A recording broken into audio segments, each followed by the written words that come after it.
CRM was supposed to improve customer relationships. Instead, it's shorthand for Customer Rage Machine.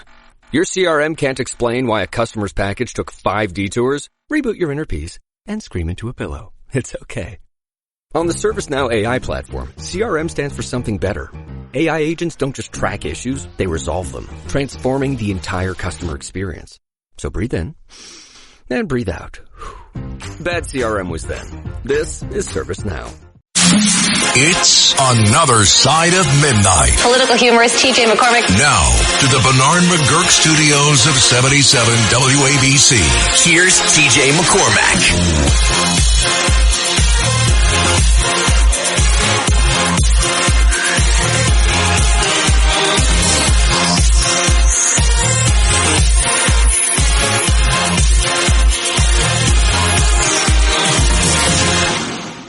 Good morning once again. Hello there, gang. Hello, family.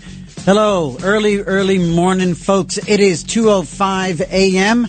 here on Sunday morning. It is Sunday, the 28th, almost into October. And, oh, God, could I start a talk radio program any more plain than that? Is that the most basic?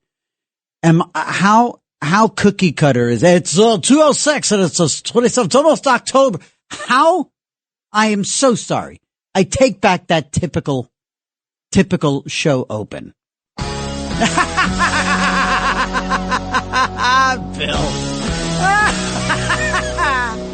Okay. All right. What's he going to say? What are we going to talk about? What's he going to say? What? Go ahead. Make my day.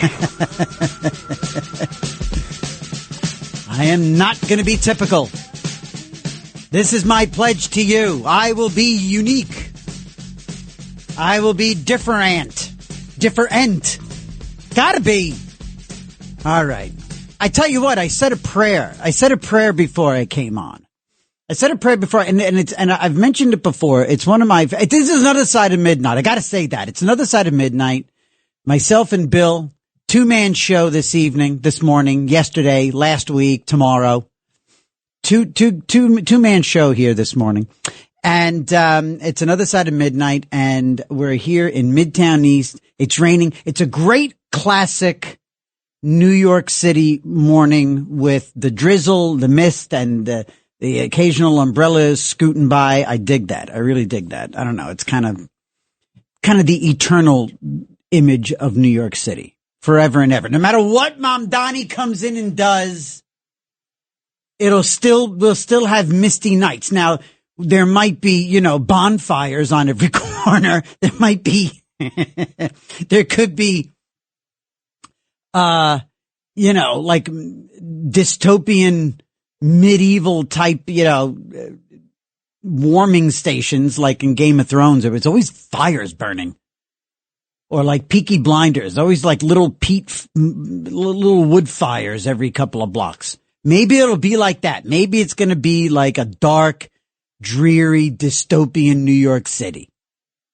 Maybe, maybe that's what we're headed for. And if we are, well, then maybe we're peaking now. So, enjoy. But yeah, so I said a prayer before, and it's one of my absolute favorites because it's so simple. And it was from an AA guy, a bunch of years ago when I still lived in Los Angeles. And, he was one of those, not wise guys. He's one of those wise guys. One of those men that, I never saw him in anything but like baggy shorts, a huge t-shirt, and like flip-flops.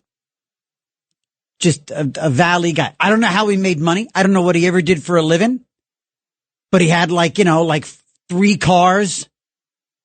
He lived in a shack, but always ate out. California, Los Angeles is full of those enigmas. I can't tell you how many times I would say to myself or to the person sitting next to me, what do they do? What did they do for a living? How do they make, how do they have money? What? Cause that's the thing. In Los Angeles, you can make a fortune in like your early 20s and like never work a day again. You'll have enough for the bare minimum forever. That was my experience. I'm not one of them, but I knew many who were. So this guy, one time, he just sort of belted out this prayer. He sort of like just blurted it out in an AA meeting one time. He just said, somebody was talking about praying and how they had a difficult time focusing on their spirituality. And he yells at it. He says, well, here's one. This is the easiest. God, thank you for everything you've given me.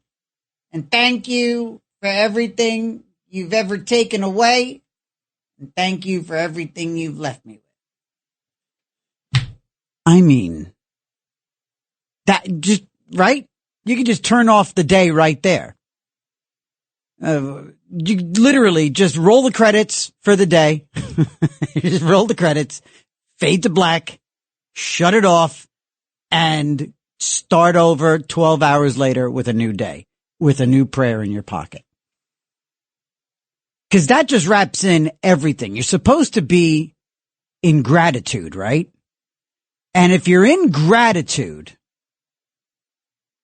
that helps you to be ultimately, I think the goal, right? Tell me if I'm wrong. The goal is to be in a state of grace.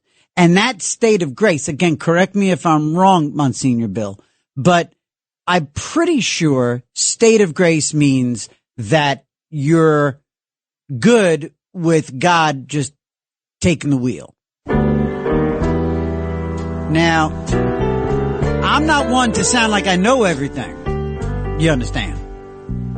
But when you in a state of grace, and you letting God do the walking and the talking and the feeling, well then, you are admitting the most important thing. And that most important thing is that God has got you. God has indeed, He has indeed got you.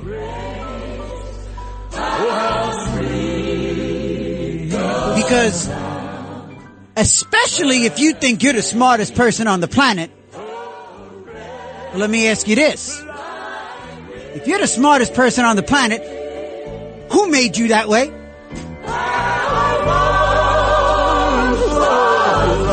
And if you're saying that you're smarter because I'm dumb, well then, who made me dumb?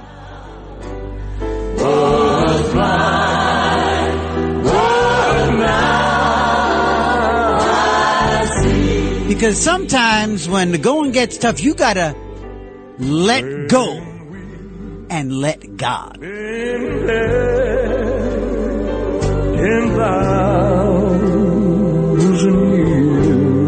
Because when we make a plan, that's when God sits back, lights it, puffs it, and says, ha ha ha. See, you got to be in a state of grace. And again, to me, if I can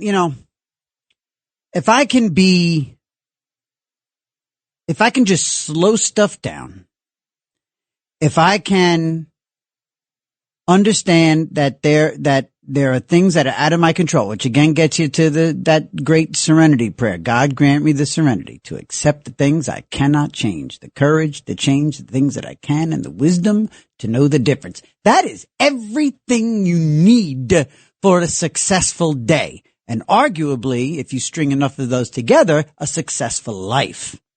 Successful meaning getting out of the way, not messing things up, being nice to people, being good, being kind, being humble. And it all starts with being grateful. So, here's something I'm grateful for.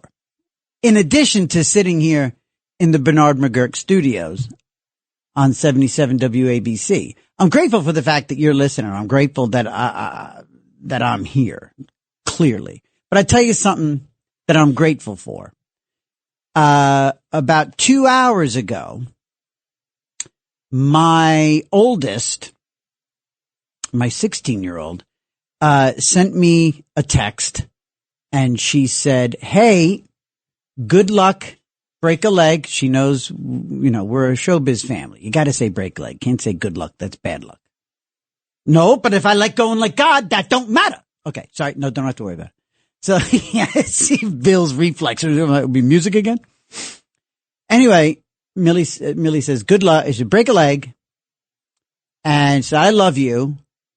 And then I said, hey, baby, I love you too. Thanks. Yes, it's going to be a great show. And then she comes back with, can we go to church tomorrow? And I said, what are we going to say? No.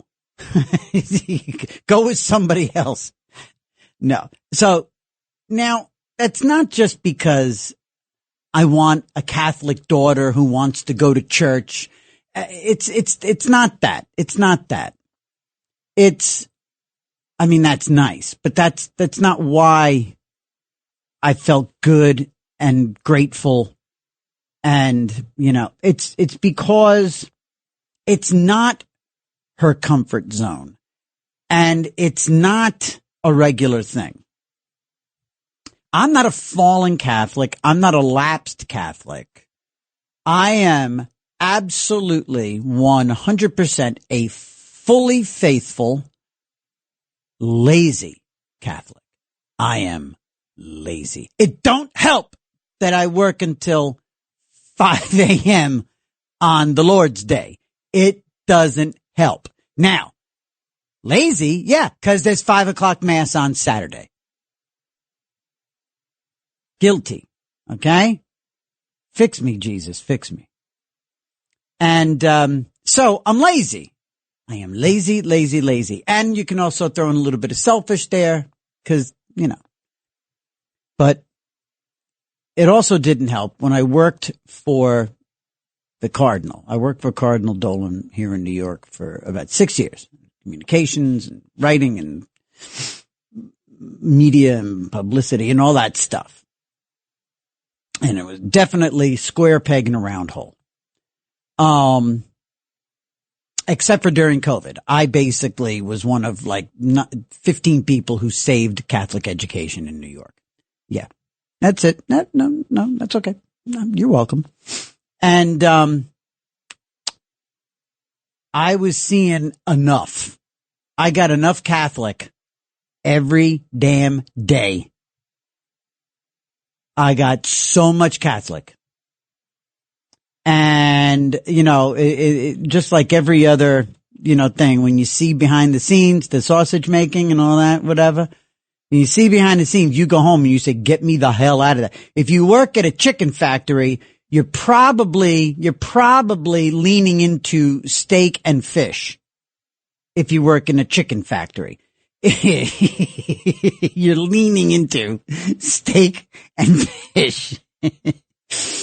And so at the Catholic factory, I started just sort of leaning into more spiritual stuff. And I was definitely not going to mass. And unfortunately, the girls, once COVID came, that knocked them out of, CCD, Sunday school, whatever, they call it different things, religious education, because they're in public school. They fell out of that. And my wife and I never put them back in. And part of that was because the Catholic, the education, the Sunday school, they made it very difficult. So anyway, I'm grateful that Millie is showing this initiative and wants to, and this is really not going to belabor this. I'm grateful because my 16-year-old is looking to expand. She's looking to broaden her horizons. And if it's from a spiritual, even if it just starts off as curiosity, she's the one who brought it up. She wants to go. There is certainly a Charlie Kirk element here. There is certainly a Charlie Kirk element. And I will be more than happy to help her out. and get back there myself. Again, look at that, right? So I have a lot to be grateful for this morning. And, that was not where I was planning on going, but the prayers that I was saying before I came on was that God, talk through me. Let me say something kind of honest. Please help me to express myself and see the forest through the trees. And, I think we did that. Yeah, this is what I guess I was supposed to talk about. So, I've got the show notes. I've got all the show prep from 4:00 yesterday afternoon. I'm ready to roll with that. But it seems that God wants us to talk about this. Yeah. So, whether or not you believe or you don't believe, whether or not you are spiritual or religious, or do you just go around trying to do the right thing? The golden rule, that pops up in every religion, Eastern and otherwise. Golden rule, do unto others. That seems like the easiest one. But it also means that you got to love yourself, because do unto others as you would have them do unto you. Well, you can't be a punching bag. You can't be an emotional piñata and beat yourself up, because then how does that mean you're going to treat other people? Right? So, so I think we talk about that. And then, as the morning goes on, there's a few things I did do, okay. I did, as I mentioned, yesterday, and I guess you can sort of follow this little intellectual roadmap here. I was talking yesterday about how New York City at one time was a 24/7 like carnival. And I've got, it would, you know, and you see it when you watch older movies and you read, or see documentaries from back in the day. And, like I said, I have this massive Bible-sized hardcore.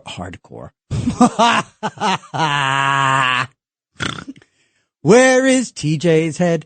I have a large hardbound, book. It's a travel guide to New York City from 1965. Long story how I found out about it. Long story how I became hip to the existence of this book. There might be like 50 of them left out and about in the world. I think I paid like $85 on Amazon for this book. It's a collectible. And it is in pristine condition. And again, what it is it may be more than, it certainly is. It is more. It's almost 2,000 pages. It's certainly at least 1,800 pages of reviews of just about every, okay, major hotel, restaurant, nightclub, bar, social organization, services, shopping, department stores, men's stores, women's stores, furniture stores. I mean, it's basically Google for somebody coming to New York, Yelp or something like that. It's like Google ads or Google reviews in a book for 1965. So I said, let me prepare a little thing. And I did utilize AI. I utilized some artificial intelligence, and I said, take me on a tour of the best of New York City in the best year. Turns out it was 1960. I did it. I asked AI, what was based on, and I put in some criteria, what was the best year in the history of New York City, specifically Manhattan? Sure enough, 1965. Based on a bunch of different ideas, and it's subjective, of course, what your definition of the best year. But based on some common parameters and crime rates and statistics and the economy and access and war and peace and love and marriage and all this stuff, 1965, best year in the history of New York City. Interesting, right? And so I figured we could do that. We'll take a little like walking tour, like a weekend in 1965 New York City. I dig it. I hope you dig it. It'll be, if we get to it, it'll be fun. Okay. So we'll do that. And we've got, a couple of things, from the news today or yesterday, from Saturday's news. There are some things that are so obvious. They're like a punch in the face. And there are about 5 news stories that are so obviously you gotta be kidding me, including the fact that we've got a brand new Epstein. Everybody, Epstein. And then this guy, Howard Rubin said, hold my,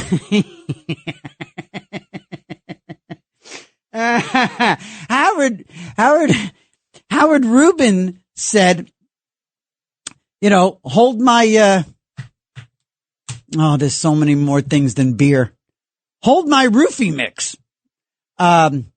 He said, hold my beer and watch me. And this guy is a new Epstein. And it's like right under our nose. This should be, we've got the template, right? We'll talk about what the DA has to do. And also, there is hands down, clearly, no competition, no discussion. The worst, most criminal, you gotta be out of your mind. How did he get the job?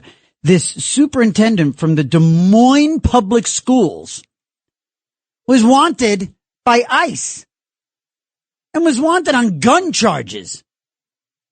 And he's a superintendent, not of Hickory Town, 2 schools, school district in, Podunk, blah, blah.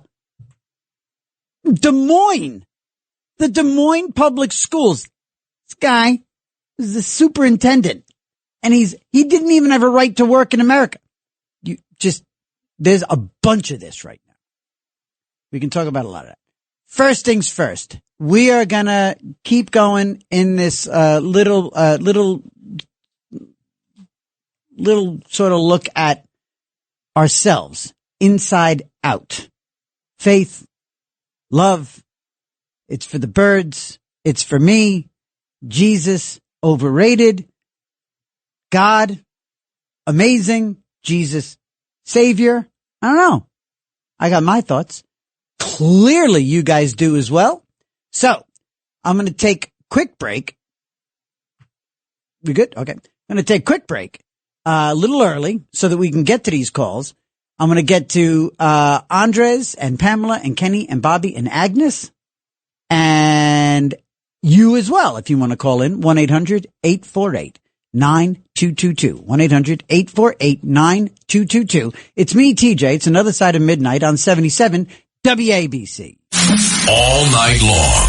This is Another Side of Midnight with TJ McCormack. 77 WABC. It's Another Side of Midnight. Political humorist TJ McCormack. Now, to the Bernard McGurk studios of 77 WABC. Here's TJ McCormack.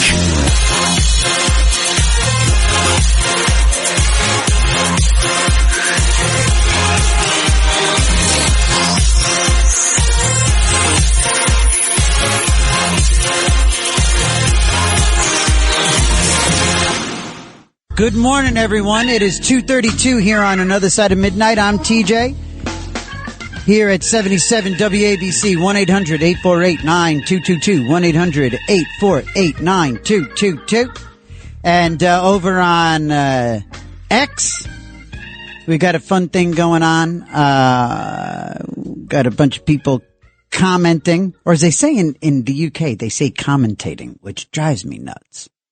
They got some weird ways over there. I do love them though. It's my second home. It's where my wife is from. I love the UK. And anyway, but over on X, We've got, let's see, Florida. You know what? Once again, will you please tell me, is it Florida at the races or FL at the races? You got to drop me a note on X right now, please. And let me know, because I want to refer to you, but I don't want to say it wrong. But it's FL at the races, saying there will be those little plastic bottles of Dr. McGillicuddy's everywhere in a dystopian New York City. Love it. Mayberry Sheriff-elect Barney Fife said, yo, TJ, looking forward to a wonderful show as always with great topics. Keep up the fine work, and we'll see you at 2 a.m. Well, and yo, TJ, looking forward to a wonderful show, as always. Gonna let Otis out of the cage a little early. He's looking I think Otis done enough time. Let him out. Sometimes I do a great impression. That'll be the last time I ever do a good Barney Fife. That was it right there. Cat, lightning in a bottle. I'll never ever do it again. One time I did Woody Allen for about 20 minutes. You would swear Woody was in the room leering at you. All right. It is, like I said, 2:34, and let's go to Andres in Tampa. Good morning, Andres. Good morning, TJ. Hey there. How are you? Good, sir. Thank you for asking. Thank you for taking my call. Of course. Thank you for all your love, your enthusiasm, and the way you do your show.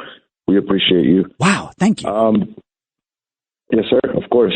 TJ, if we're talking about, let's say our walk with God, mine personally has been a tumultuous one, per se personally, but I have countless testimony on how the Lord has never left my side. And to the optimist, that can sound all too familiar. And to the pessimist, all I can do is dare them to believe. Because the one thing, TJ, that I discovered in allowing God to save me is learning how to embrace the Holy Spirit, and how the Holy Spirit allowed me to differentiate between the right and wrong, and how it instilled the truths in me that I needed, to anchor me to be ready for a life with Christ. Yeah, life on life's terms. And, it seems like living life the way that God wants us to live it comes down to like three basics or two, or, again, and they all seem to come back to being in a state of grace. They all, whether you say life on life's terms or, living, accepting God's will, or what, it's correct. It always comes back to letting go and and you have to do the footwork. You have to do the footwork, right? There is legwork involved. There is legwork. Yes, there is legwork involved. You ask God to move a mountain, but you better be ready to bring your shovel. You understand? Exactly. Absolutely. Yes. You said your life has been tumultuous. I'm not asking a personal question, but I am.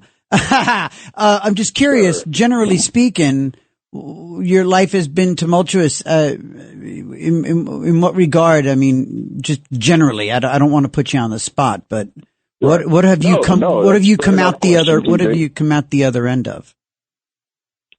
So I came out the other end realizing that God is real. Okay. That's the number one bottom line, factor I got out of that. But I didn't say my life was tumultuous, although it has been. I said my journey with God has been a tumultuous one.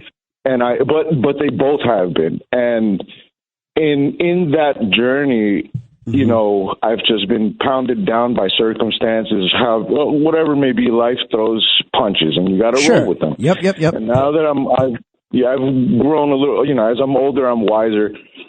I told the younger guys at my job and stuff like that, hey, you just learn to navigate the waters better as you get older. Go just to piggyback off what you said. You walk with grace, you kind of start to understand, hey, I can't control everything. I tell people all the time, the more you try to control things, the less control you'll actually have because you're not in control. Just let it go. And so I started to just say, hey, God, you know what? I give up.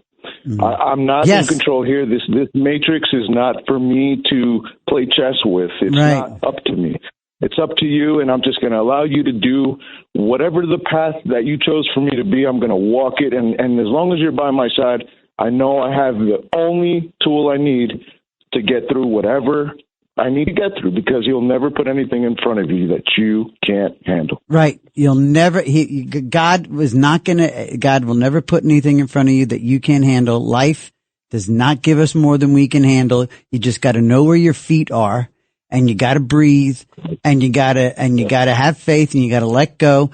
And, I guess my testimonial is, my testament is that I can count on my hands the times in my life that I genuinely prayed, and people know what I mean, the way you're supposed to pray, right? I prayed for God's will. The times in my life that I have prayed for God's will to be done and a willingness to accept his will, each and every time I've been fixed a little bit, and I've received every single time. Prayed with an open heart. An open heart and a willingness to accept the outcome that I didn't want.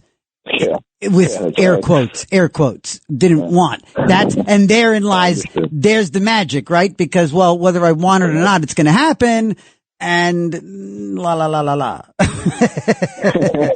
Sure. Hallelujah. You couldn't say it any better myself. Dude, thank you so much. Andre, I appreciate you. Thank you, man. I appreciate you. Wow, what a first call. Thank you, my friend. Thank you. Don't be a stranger. 239, the one and only Pamela. Good morning, Pam. Good morning. I've got the Gidget comment, but I just want to comment about your kids. You are so lucky and blessed, and, yes, you work towards it, having great kids, because I had two siblings, a boy, two girls in my family, and raised in the 50s, 60s, and 70s. And I didn't realize until later on that, I knew I had good parents, but I did not realize how they stressed out, thinking that we were going to get wrapped up in the whole drug scene of that era. Mm-hmm. And, my dad was a worrier, and we worried it would affect his health if he got real worried. Okay. He was just a good soul, sure. and we try to shelter him from a lot of things. Uh-huh. And, not that he couldn't handle it, but sure. my mother was the emotional strong arm of the family. Yeah. But he stressed out, and I'm thinking, oh my God, what, I give them such credit raising three kids with that insanity of the 60s. And I feel that way for parents today. It must be so hard. I mean, with everything going on, technology. It's the phones, and COVID. It's the technology, and it's, it's the technology is definitely something, and some of the social stuff that comes along with it, some of these crazy things we talk about all the time with the gender ideologies and, and some of the other political vicissitudes that are out there, those are certainly parts of the minefield. But you're right. And yes, so far, so good. The girls are very open. They tell us everything. I mean, everything. I am stunned at what my daughters tell my wife and I when we're both in the room. I mean, there was a first kiss this summer, and I know about it. That blows my mind. That's great. And it was me and my wife, not even my daughters. My wife and I had our first kiss this summer. No, there was but honestly, when it came up, and my daughter just whatever, she left the room. I said to her, I had a lump in my throat. I said, I can't believe that there was that degree of honesty, and it wasn't like.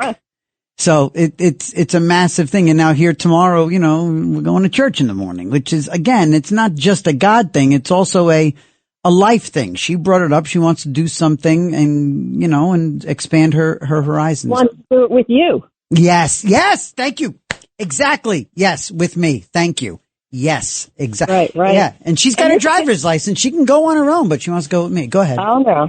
Right. So go, go. Yeah. And the Gidget comment, you were talking about these free spirits in California. I think, it's the warm weather. Obviously, you can live a lot easier. But it brings me back to my childhood watching the Gidget movies, you know, Sandra Dee. Remember Cliff Robertson, the big kahuna? Yep. And all the kids looked up to him. Mm-hmm. And basically was, you know, some might say he was a bum, but everybody had such good philosophy. Yeah. And in the end, it was like Gidget influenced him to straighten himself out. Sure. That, like, what am I doing with my life? But he always had a way of living, surviving on the beach, and everybody looked up to him like, "Oh, look, he's living in a shack on the beach. Yeah, wonderful and everything." But that's that California thing. Well, because look, in warm weather, you can survive. Well, yeah, well, it certainly contributes to the homeless deal. But I mean, but look at Jim Rockford. Lived in a crappy trailer. Had a great car, but lived in a crappy trailer at the beach in Malibu, and like. You know, and Quincy lived on on a little boat, and he had, and isn't it funny too, those opening credits of like Quincy and Rockford and Mannix, they all had girls, and Quincy, Jack Klugman had, Playboy bunnies on his boat. You know, he's a medical examiner and he looked like Jack Klugman. Tell you what, man, it was great to be in LA in the 70s, no doubt. Jim Rockford. There you go. Yeah. He had quite a collection of blazers. Look at that. And a cool theme song. Yes, Pamela? You know, he was known as the best stunt driver in Hollywood at the time. Yeah, he drove his own. Yep, he did a lot of his own stunts until that really finally started to get priced out with insurance. And he like raced on his own, I think, like him and Steve McQueen, real men. Yep, real guys. Real guys, which I know, Pamela, that's your kind of guy. No shorts. No shorts in Pamela's book. Pamela, you're awesome. Thank you for calling, love. Okay, talk to you later. All right, it's 2:45. We're going to go take our break. We come back. We got Kenny, Bobby, Agnes, Mark, and you, if you want to call in. 800-248. What the hell's our phone number? 9222. Oh, my God. 1-800-848-9222. Here at 77 WABC. It's another side of midnight. All night long. This is another side of midnight with TJ McCormack. 77 WABC. It's another side of midnight. Political humorist TJ McCormack. Now to the Bernard McGurk studios of 77 WABC. Here's TJ McCormack.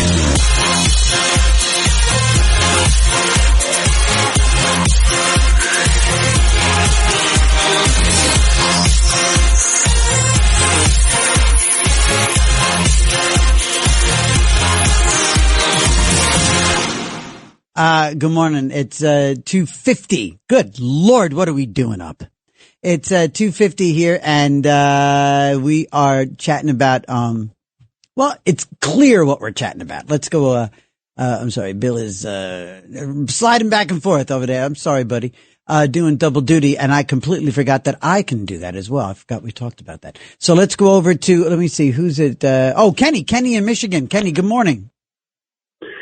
Oh, hi, TJ. Hi. TJ, you are an intellectual genius. I mean, thank you. you are really great. Yeah, you really added a lot to the airwaves. We're glad you came on board a few months ago. You're very kind. Thank you. The thing I can tell you from being a long time listener, not calling too much, but at first time to your show the other day, but most of the callers, people have to realize, most of the callers to talk radio are not conservatives. Mm-hmm. Don't be fooled by the little twang in their voice. They are not conservatives. And if you look at their voting background, you'll see a lot of Obama votes. You'll see a lot of Hillary votes, Biden votes. I mean, voting for a vegetable. You might as well go to the fruit stand and get yourself some, 20, 30 oranges and apples. Yeah. Now, TJ, the other week you're great. You were talking about pizza. It was so late. You're great. You were talking about pizza, TJ. Yes. You were. I was getting hungry. I'm not in New York City. I was in New York City like I don't know, like 20 years ago, I knew I could get pizza. Kenny, in Michigan, you can't. Kenny, your accent is still in New York City. Jeez, you imported that accent to Michigan. Wow. I mean, you could have like a drive-through, like New York experience with Kenny. And, where in Michigan are you? Well, I'm in Wayne County. Wayne County also, but not Detroit. I'm outside there. Not too far from Dearborn, which is a horror show now. Oh, I know. Dearborn, it's Little Iraq, isn't it? Well, they call it an Arab village, but the mayor there is it's Arab, right? That's right. It's Arab. Yeah. The mayor there is a kookalamanga. He told a longtime resident who was complaining that streets were being renamed after people who supported Hezbollah and Hamas and stuff. And the mayor told the guy to get out of Dearborn. Kenny, didn't they? I think they were going to change the police patch and add Arabic or something on the. They've done that already. They've done that already. They do the call to the residents that complain. They do the call to prayer at 5:30 in the morning. And you know what, Kenny? Wouldn't it be awesome? You could get the final revenge on that. You could go right here. Stick with me on this. You go with your accent, with your imported New York accent to Michigan, and you go and you get that job, and you do the call to prayer with your New York accent, and you get up there and you say. And you do light get the day like you do it, but like with like a Jerry Lewis thing. Hey, Muslims, it's time for prayer. Something like that. It's 3:00. Come on, get your rug, face east, and we're gonna do it now. I gotta run, Kenny. I'm sorry. I got like crazy phones here. No offense to any. I'm not making fun of the call to prayer. I mean, I was, but I don't mean it. It's 2:53. Let's go to Bobby in Port Washington. Good morning. Hey, hi, TJ. Hey. I called in a couple of weeks ago and I talked about my journey from alcohol and kind of being sober. Good to hear you again. Now it's 2 years, 5 months, and 10 days. Great. But anyway, the reason I called tonight was I think a few weeks ago you were discussing replacing one habit with another. Mm-hmm. You had discussed that you now smoke cigars, I guess, Damn on it. a somewhat regular basis. Yes, Bobby. Okay. Go ahead. I got a better habit now. I actually do a bunch of exercise all the time now. Good for you. I ride my bike. Yeah. I actually did a birthday month challenge in July. I rode 1,500 miles between July 1 and July 31st. And I raised money for Wounded Warriors and for the hospital, St. Francis, who treated me after my stroke. But the other thing I was intrigued with, you mentioned that I think last week you mentioned your dad went to Cardinal Spellman High School. Yes. I did as well. I'm actually heading back in November, in like 6 weeks from now, for my 50th high school reunion. Oh, congratulations. So let's see. So you graduated in, what would that be? 75. In 75. Okay, cool. Yeah. My dad is in the, I guarantee you, if you get alumni news, my dad's face has been on your kitchen table at some point, because my dad was in the first graduating class from Spelman, 1963. And he goes, they call him, and believe me, they've created a monster with this guy. They call him Mr. Spellman, and they refer to him as that, which simply lights a fuse under my dad, and he cannot get enough of being called Mr. Spellman. So yeah, his name is Terry McCormick. So if you ever get any materials from, I almost guarantee he'll be there at your reunion gathering. He'll be there. Okay. I promise. And yes, it's November 8th at the school. Is there November 8th? So that's after football. Is there a basketball game? Is it attached to an athletic event? Usually they do that. I don't know. There's a mass at 4:00. In the chapel. Then the actual 50th reunion begins at 5:00 from 5 to 7. Nice. When's the last time you were there? I was there 10 years ago in 2015 for my 40th. My 40th, and they didn't have one in 2020 because of the mighty pandemic. Right. And I got sober just in time too. Good for you. And I tell you what, I'm glad you dropped the dime on me about the cigars, because I tell you what, this is another sign. And this is all right. So I'm driving down, and I hadn't had a cigar today. It's a crazy, or yesterday. Saturdays are crazy because I sleep late. I get in from the Saturday morning show. I sleep all day. So it's not a day that would normally lend itself to like having. And on the way down, I said, okay, this is good. I haven't had a cigar today. So I will have not had a cigar today. That'll be good. I'll go a day without. And I had one out on 3rd Avenue. Well, next time you feel like having a cigar, jump on your bike and pedal. Not in Manhattan. Not in Manhattan. But no, you're right. Yeah, I got to do something. I got to make a phone call. I got to do something. Even if I deploy or employ my, the sobriety and the 1 minute at a time or the 1 hour at a time, if I can make it through an hour without having that stupid, I don't want to do it. I got to stop. I don't want to smoke these cigars. I rationalized it because you don't inhale cigars. I've rationalized it. Well, I guess that's what Rush Limbaugh was saying as well, but, and then he got cancer. Thank you, Bobby. You're helping me. You know what? You're right. Damn it. You're good. You're good. I'm just suggesting maybe you can find a healthy habit. Yep. Yeah. Right. Like what I was doing like 2 months ago or a month ago when I wasn't smoking cigars. All right. I am your idiot host, TJ, who knows everything I should be doing and everything I shouldn't be doing. Yeah. That's actually one of the things I tell people is everyone knows exactly what they need to do, but they choose not to do it. Yep. Oh, on that note. Yes, sir. New York City is now running those ads like, addiction is a medical condition. It's not a choice. Right. I'm not sure I fully buy into that because I believe that you choose to consume alcohol, you choose to take drugs, and you choose not to go off. You choose not to get help if you need help, and you choose to keep drinking. I think the addiction part of it though, because look, they got the people to get the shakes and they need the detox. I never had to detox, but you have people who get physically addicted. You know what I mean? I'm not. Yeah, no, I know what you mean because I thought I was as well. I really thought there was no way I would ever be able to stop it. Yeah. Because it was too important to me. It's great opportunities to drink, and I said, how am I going to get through the holidays, Thanksgiving dinner? Right. How can I go out to a nice restaurant and not have a couple bottles of wine? And suddenly when I realized that, I just realized drinking was stupid. Yeah. As sudden as that. I'm saying, what the hell am I doing? Why am I doing it? Well, I'm glad you had that moment of clarity. And clearly it saved your life and, and you're cycling 1,500 miles a month for charity. Good Lord, Bobby, you're killing it, man. Good for you. I did like 1,000 in June, 1,000 in August, and I'm probably going to do 1,000 in September. All right. But my goal was to do a stretch goal, 1,500 miles. And I got some sponsorships, and I raised a few $1,000 for Wounded Warriors. And look at you. Well, thank you. Thank you for being an awesome example and keeping me honest as I navigate this new little proclivity of mine, addiction. All right, gang. Agnes, Mark, Pete, Jeffrey, stay right there. We come back. We talk to you.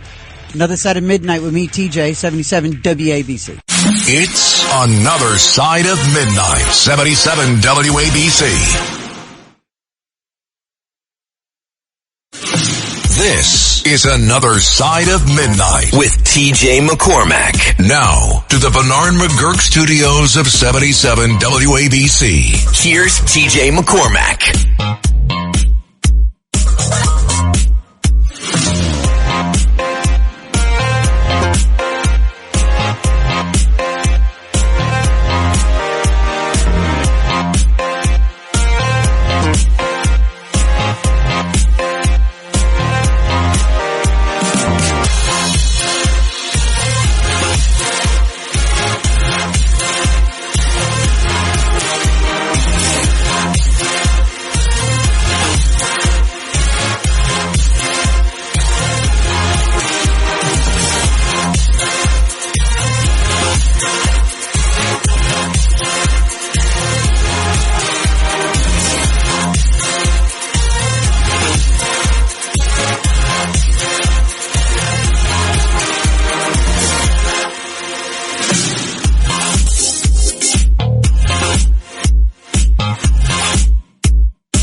turns out if you really take this whole living in a state of grace, everything is what God wants us to do. It's all what God wants us to do. Here's another good one, by the way.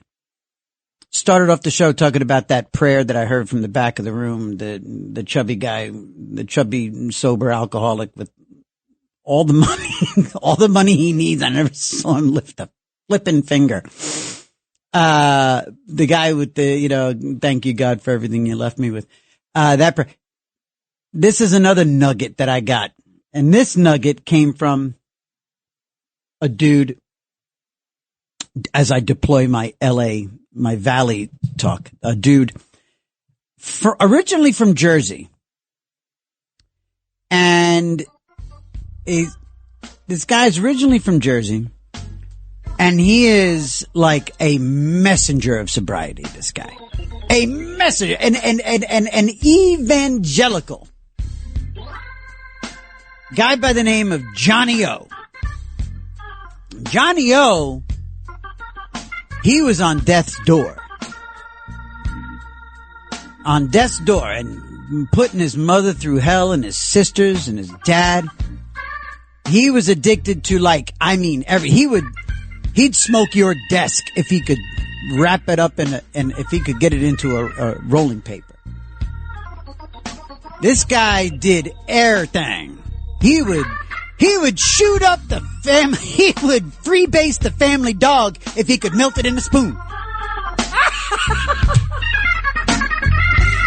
This guy would mainline a 57 Chevy if he could get it into a needle. This guy did drugs. Johnny O now, he is so sober. He is sober. For years now. He's so damn sober, he calls everybody in his book on their sobriety date. He must make like 30 calls a day to wish people a happy sobriety birthday. And the wisdom that I heard Johnny Olson say, oops, I said it. Can you dump that real quick? Dump that. Did we get it? Yeah. I said his last name. I'm sorry. The thing that I heard Johnny O say one time was that it's God's job to love me, and it's my job to act like it. Now you put that in your pocket and walk around without it looking like you got something big in your pocket. That's like putting a baby kangaroo, a joey. That's like putting a joey in your pocket. You put that joey in your pocket and hop around all day. There you go. That's the saying. I just wrote that. That's it. That's my line. There we go. You put that joey in your pocket and hop around all day. All right. Let's get over to, Agnes. There you are in Ocean Beach. Good morning. Good morning. Maybe we should call to church after midnight. Right? Let's do that. Yeah, why not? Here we go. Welcome to church. Good morning. Welcome, Agnes. Good morning, TJ. Well, I live at the beach, and we went whale watching today, and if you want to believe there's a God, go whale watching. Wow.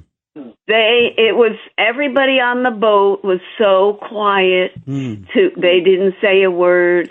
They were waiting for the whales to say hello to us. It was just beautiful. So there is a God, but maybe also, I was thinking my granddaughter, which I have 5 grandchildren. I'm 82 years old. I went to all Catholic.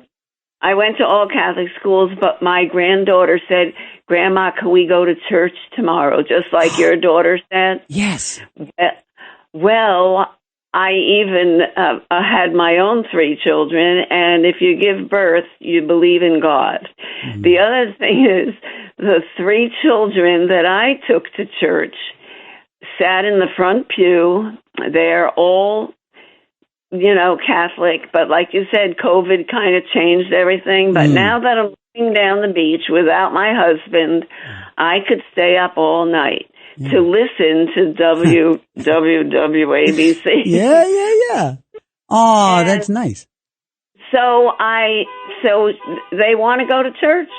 And my daughter, is surprised because I really didn't have that much influence, but I went to church myself. Yeah. So anyway, do you live in a crime-ridden beach community? Is somebody trying to steal a car out there? No, some guy next door in a little bungalow next to me has that problem with his horn. Well, he's got a horn problem. So anyway, but I'm up anyway, so that's beside the point. Yeah. But I went to Catholic school, and our homework was to watch Bishop Sheen. And when I was 10 years old, I would not. Do you know Bishop Sheen? Yes, Fulton J. Sheen. Yes, absolutely. Yes. And so I learned so much from him with that blackboard and the angel and the whole thing that I learned about the Catholic faith in detail from this man, and I was only a kid. But anyway, so I just wanted to say that going to church is not a bad thing. Nope. And I missed it when it was COVID. However, my 3 children are Catholic, and they sometimes go to church, sometimes don't go to church. But that's me. And I got to say, Agnes, like I said, you mentioned Sheen. Again, I don't know. I'm sorry if you heard me say this already, but I worked for Cardinal Dolan. He's a friend, and I love him dearly, and I miss seeing him every day. But when I was working for the church is when I kind of slowed down going to church. I'm ashamed to admit that, but I was the same way. Yeah. I was the same way as a teenager. Yeah. And of course, when I went to college, Trinity College, we had to go to church every day. Wow. And that was not a good thing because, I still had homework to do and all the other stuff. Yeah. But it turned me off too that, it's nice to go. Now that I'm 82 years old. Yeah. I'm going to church with my 13-year-old grandchild. Yay! And I'm going with my 16-year-old tomorrow. So, and we'll see if we can pull our 13-year-old sister out with us. I know. And sometimes we have church on the beach. You know what? We go to. I'm going to let you go, Agnes. But we every summer we go down to Ocean City, New Jersey, and that's a Methodist place. But the Catholic churches are packed. On a Sunday. Everybody gets up early on Sunday and goes to church. Agnes, God bless. Have a great day. I'll say a prayer for you and your granddaughters at church this morning. Everybody say a prayer for me and mine. Let's see. I want to get to Charlie real quick. Charlie in Bay Ridge. Good morning. What's up? Good morning. I had a friend, Eddie, that I work with. He had a serious drinking problem. His wife left him. She took the 2 sons. He hit bottom. But he got himself together. He went to Alcoholics Anonymous, which means you go to meetings. Oh yeah. And we were friends through the process of his recovery. We were in the limo business, and you had to wait for to get the car and all this stuff. So, right. But he actually was sober for the 5 years that I was in the company. He never went back. Now, the approach of AA is very spiritual. They inspire you to trust in a higher power. Yes. It's not any particular denomination of religion. It's just the kind of general trusting in God. Yeah. And he said the more he trusted God, the easier it was. Sure, because the less you have, I'm in AA myself, Charlie, and oh really? Yeah. Okay. I've been sober for 20 years. Yeah. No, I'm glad you did. Oh, really? Yeah. I'm a big shot. No, believe me, I'm just sober for as long as I've been awake today. It could all end tomorrow, and that's why you got to stay on top of it. But to your point, and this is what's so great about it is, you know, you gotta, when you're an addict, you gotta kind of, there's a lot of humility involved, and you got, you know, you gotta kind of, hey, you know, I learn everything all over again, you know, right from wrong, up from down, you know, left from right. And part of that is just, you got to keep it simple, you know, and you find a lot of, a lot of sober alcoholics living their life based on a bunch of slogans, because you know what? We're kind of dumb that way. We need slogans, you know, keep it simple, let go and let God. You know, these sorts of little things. That's what he used to say. You used to hear him say that stuff a lot. Now, you're speaking about him past tense. Is he still around, or are you just not in touch with him? He was like at least 10, 15 years older than me, and I'm 75. Oh, so, okay. You know, he retired from the limousine company way before I did. Yeah. So, but he was a success. I lost touch with him. Yeah. Good. Yeah, you know, one of the things he said is sometimes you have to hit bottom. He lived in a 6-story walk-up, and at one point he couldn't get up the steps. Oof, that's a to bottom. Get home. And that's a bottom. Crying. And then his friend got him into AA, and that was a total turning point. And if there's anyone in the audience that has a drinking problem, go online, find out where the nearest AA meeting is. Yes. You'll get a lot of support, because the people in the program are all recovering. Yeah. And, you know, they'll share they talk about their background, you know, how they started drinking and how they stopped, and how the programs helped them, and they support each other and inspire each other. Experience, strength, and hope. And we talk about what it was like, what happened, and what it's like now. It is, you know, I tell you what, Charlie, there's a reason that, again, here, what are we talking about, right? We're talking about God's will. We're talking about God's plan.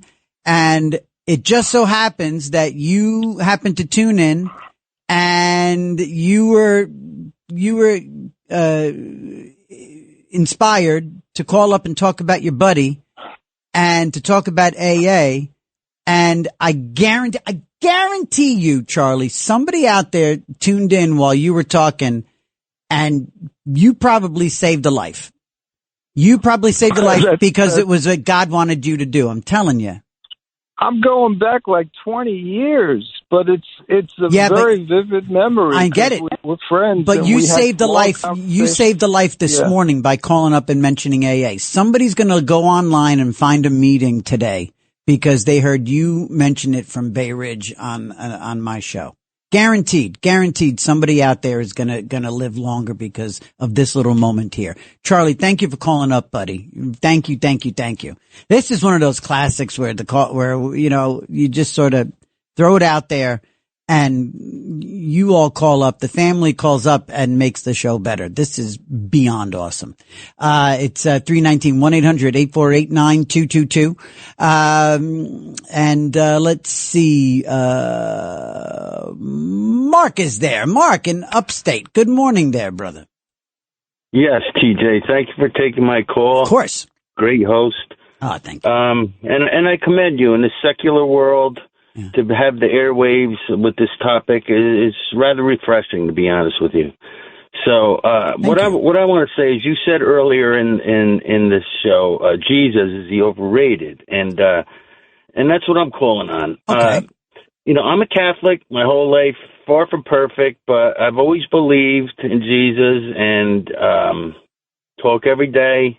And it's not a Pascal's wager kind of belief. It's you know, sincere. Mm-hmm. But what I've always been fascinated is, as people, we will take suggestions from other people. For instance, you got to go to this restaurant. Oh, so you go. Everybody raves about it. You got to buy your car from this dealer. You got to go to this destination for vacation. And we take that, and we run with it. But you had somebody that came down here and has 37 verifiable miracles. He brought people back to life, cured blindness, walked on water. And then people go, I don't know, you know, What I mean is, like, much of the world believes in Jesus, but I'm just amazed how many people don't. And I think he did just enough and was like, that's gotta last, guys. You know, if you don't believe now, I don't know what else I got to do. And that's really all I want to say. I'm fascinated. More people don't believe. You know what though? I have this weird sense that I think of those lot of people that don't outwardly believe. More often than not, there's got to be a moment or two or three every single day that they don't stop and sort of think, I wonder. You know what I mean? Like they may end up circling back to their position that I don't believe in Jesus, but I don't think I doubt it's without every now and then revisiting it in their mind. Sure. You know what I mean? Because of that preponderance of evidence that you're talking about. Yeah, like my father used to say, you never see an atheist in a foxhole. Yeah. And, listen, I thank you and have a good night. Thank you. You as well. Yeah, morning. Yeah, definitely. Thank you, Mark. Awesome stuff. So again, we're talking about something that I was not planning on talking about. And, it's, it's God's plan. We're just talking about gratitude. We're getting into a conversation about a state of grace and life on life's terms and 1-800-848-9222. And,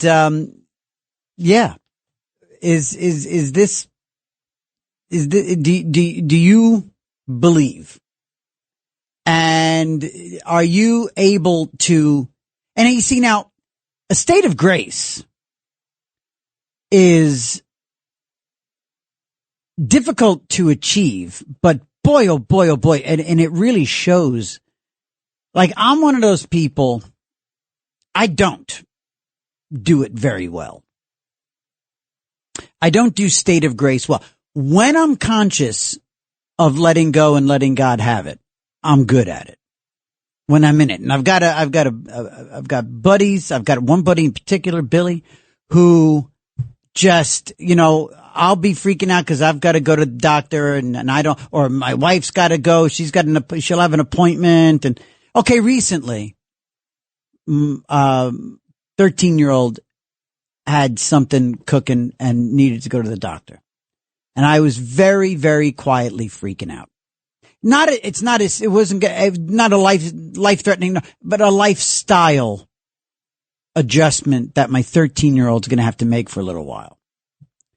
And it broke my heart that this young girl was going to have to make some changes, again, temporarily.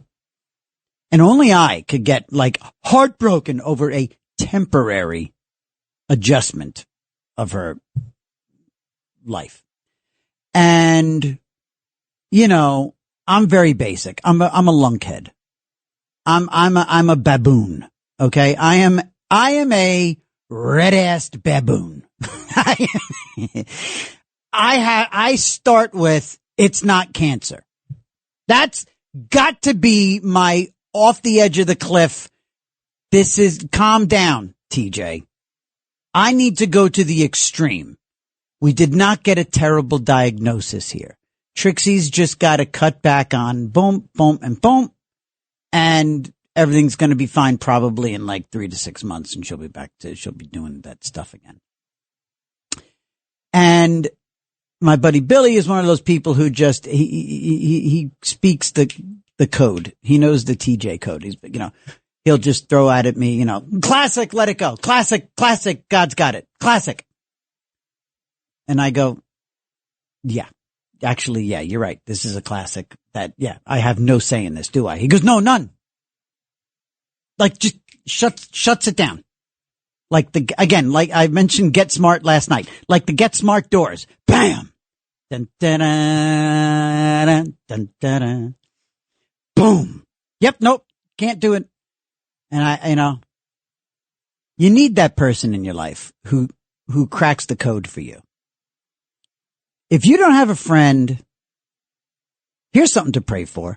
If you don't have somebody in your life who speaks to your brain, like somebody who knows your DNA, knows the code, knows the 2 or 3 sentences to get you back, like an intellectual or an emotional, a spiritual chiropractor.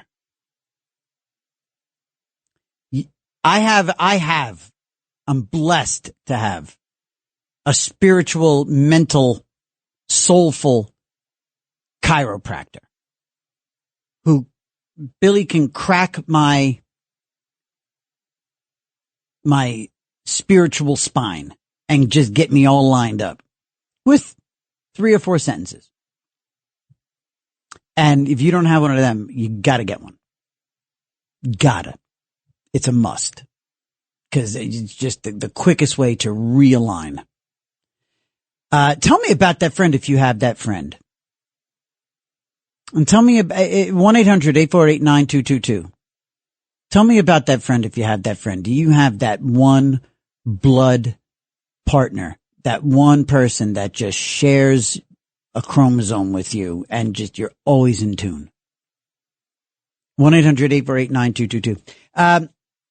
So a little bit later this morning, we are going to take a little tour of because we're about to potentially enter talk about hitting rock bottom. And by the way, I did throw this out there already. Does New York have to actually crash and burn? We are walking around looking at a city where it seems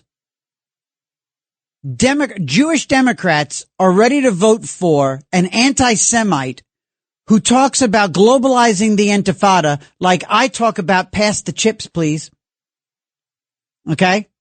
He talks about globalize the Intifada like, somebody says taxi. He says it with that kind of ease. Okay? And so talk about hitting rock bottom. New York is absolutely addicted to Democrats. It is addicted to just going along with the big blue D after the candidate's name. And that's it. And so this addiction, maybe New York City is about to hit rock bottom. I said a couple of months ago, maybe New York City has to actually fall apart and reach a critical mass of broken. And truly, desperately dangerous. Like war zone. Maybe we really need actually people like, and I'm sorry, I just had an image in my head of that woman who was set on fire on the subway. Remember, we saw it. We saw the image.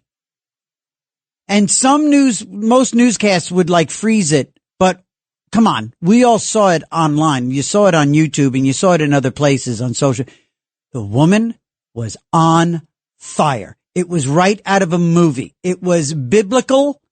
It was like science. It was medieval. It was medieval. And we're going down the path of send in the social workers, not the cops, social workers. We're about to have a communist anti-Semite as a mayor. So, say all that to say we could be entering the darkest days in the history of New York since the 5 points. We could, wouldn't it be great if big stovepipe hats came back in, just like in 5 points, like in Gangs of New York? We'd all be, we'd be the, chattering chipmunks. Yeah, the dead rabbits, and I'd be in the chattering chipmunks. The dastardly drunks. No, I'd be the cute and cuddlies. That'd be me. The cute and cuddlies. Oh, them cute and cuddlies. They're a mean bunch. They get you laughing, then they cut your throat. They distract you with their adorable nature and their whimsy, and then they cut your throat. here in the 5 points. Okay. Sorry. So because we're going to enter into this potentially medieval dark time for New York, I am going to bring us back and take a walk around the greatest year that New York City ever saw, 1965. When we come back, we're going to talk to Pete and Jeffrey, and then we're going to take a little stroll through 1965 New York City, the greatest year. We're going to take a little look at what you could have done on a long weekend in Manhattan in 1965. Beats the daylights out of today, and certainly out of a Mamdani era. 3:31. It's another side of midnight with me, TJ McCormick, on 77 WABC. We be back all night long. This is another side of midnight with TJ McCormack, 77 WABC. It's another side of midnight. Political humorist TJ McCormick. Now to the Bernard McGurk studios of 77 WABC. Here's TJ McCormack.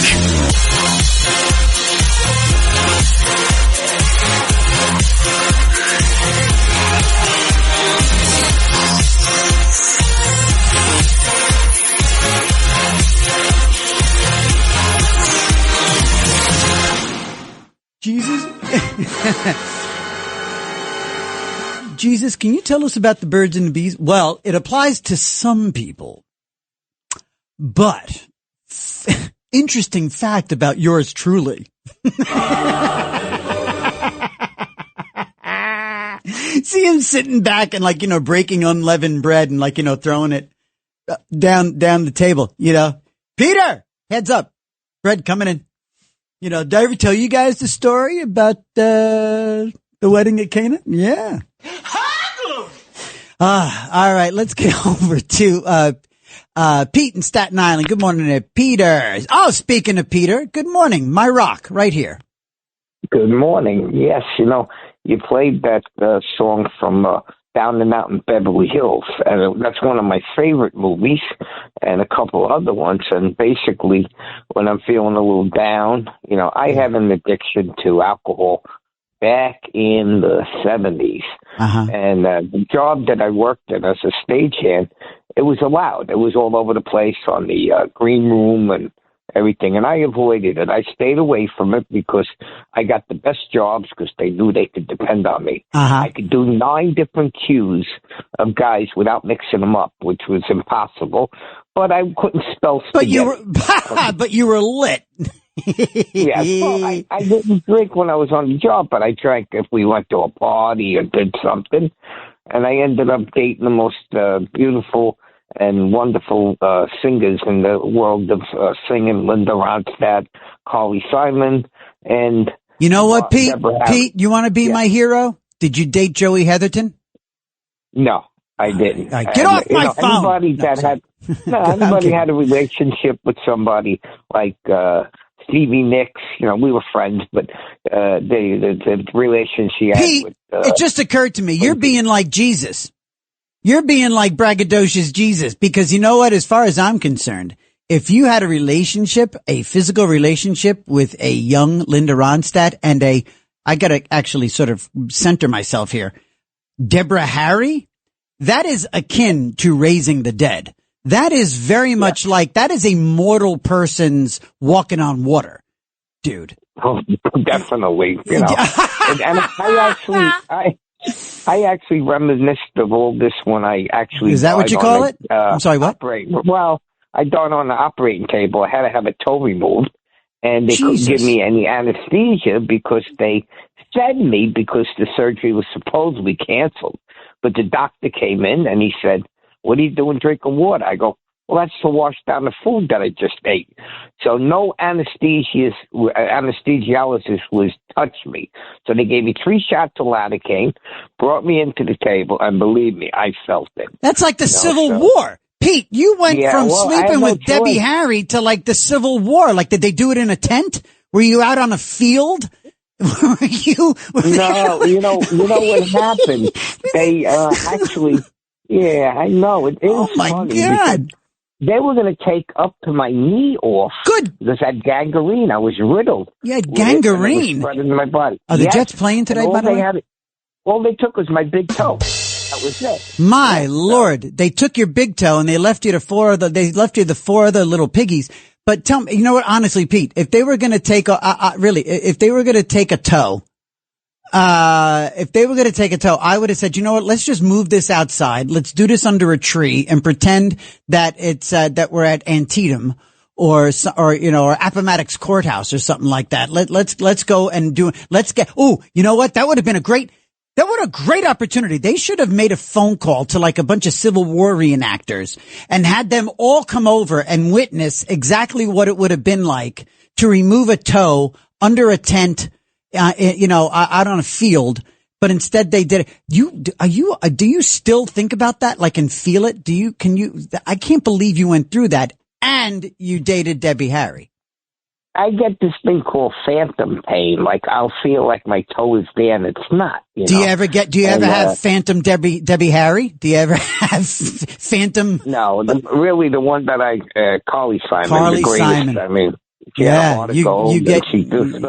you get phantom Carly Simon. You feel like you got Carly Simon right there. Like you still have Carly Simon. All right, Pete. Thanks for the laughs, buddy. I appreciate it. Thank you for the laughs. I've enjoyed your show very much. You're very kind. Thank you, buddy boy. Thank you. Bye-bye. All night long, this is another Side of Midnight with TJ McCormack. 77 WABC. It's another Side of Midnight. Political humorist TJ McCormack. Now, to the Bernard McGurk studios of 77 WABC. Here's TJ McCormack.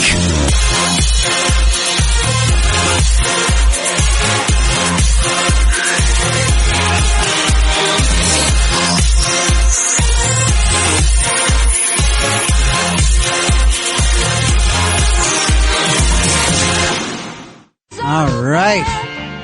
10 to 4. 10 to 4. This show is flying. And so the hell am I. That was a fun run right there. Goodness gracious. Doing Pete and all his girlfriends. That was fun. We hit a sweet spot there. Sweet spot. That was marvelous. I am so grateful. Let's go to Jeffrey in Queens. Been waiting forever. Hi there. Good morning, Jeffrey. Thank you for calling in. I will wait forever for you. So you're a great. Let me say, Dido, you are a great addition to the station. I love it. Thank you. The addiction work is fantastic. Thank you. And appreciate that. Yes. Stop making sense. Talking Heads. I was there in 84 and saw the movie theaters. Peak, one of the spiritual moments of my life. See that. You remember that film, right? Yeah, I went on a date with a girl that ended up being an off the rails liberal Democrat. But I saw the warning signs even when I was in high school. But anyway, yes, go ahead. But that film was Talking Heads. But stop it. That was a great film. It was incredible, that film. That was absolutely next level. It was so cool. He's amazing. He's amazing. Thank you. Okay, so. Yes, George Soros. I looked it up. I happened to come across the DAs that he's given money to, and yes, Alvin Bragg is one, and yes, soft on crime, and yes, New York City is going to maybe down as far as it's going to get even worse. Okay, yep. That said, yes, now I'm going to do a 180 on that one. All right. And if I can get through this without crying, I'll be surprised. Ooh, okay. 1988, I saw Arlo Guthrie at the Huntington, music hall. Okay. And Arlo would to his songs, and he would talk stories in the songs. So that's his style. Mm-hmm. And he did Amazing Grace. He closed the show with Amazing Grace. Mm. And do you know the story of Amazing Grace? Who wrote it and why? You know what? I've heard it, but right. I do not. As I sit here, I don't remember it. But I know there is an interesting story behind it. I'm gonna cry. I'm gonna fall to pieces. Okay. This is what happened. He's telling the story. It was about a slave ship, a captain of a slave ship, who had the insight, the heart, to realize what he was doing. And he turned the ship around and brought slaves back to Africa. That's a true story. Really? And he wrote these lyrics. He wrote those lyrics after that. Wow. Is that unbelievable? Wow. That is powerful. I know. My whole life, I heard the song. I knew it was a spiritual song. Blah, everyone sang it everywhere. Blah blah blah. Mm-hmm. Right. Then in 1988, I learned that. Yeah. And I unbelievable. It really is. And where did you say Arlo Guthrie? Arlo performed it in '88, and that's when you learned its origins. He would sing and tell the story. He'd stop and talk to the audience and say there was this guy, a slave ship captain, and he's a friend of mine tonight. Anyone who could do that is a friend of mine tonight. Wow. Right. That's something else. Hey, wow, hey. Jeffrey, thank you, man. Thank you. God bless. Oof. Thank you, man. All right. Yeah. Wow. All right. Wow. All right, brother. We'll talk to you again next week. All right. Have a great Sunday. Oofa. Had you heard that, Bill? Did you know that story about that song? Yeah. Wow.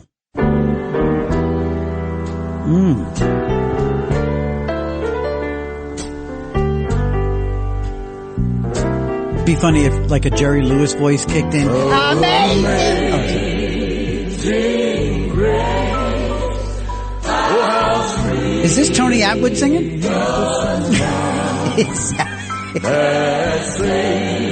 Who is this? Oh, is this Elvis? Wow, I did not recognize his voice or the recording.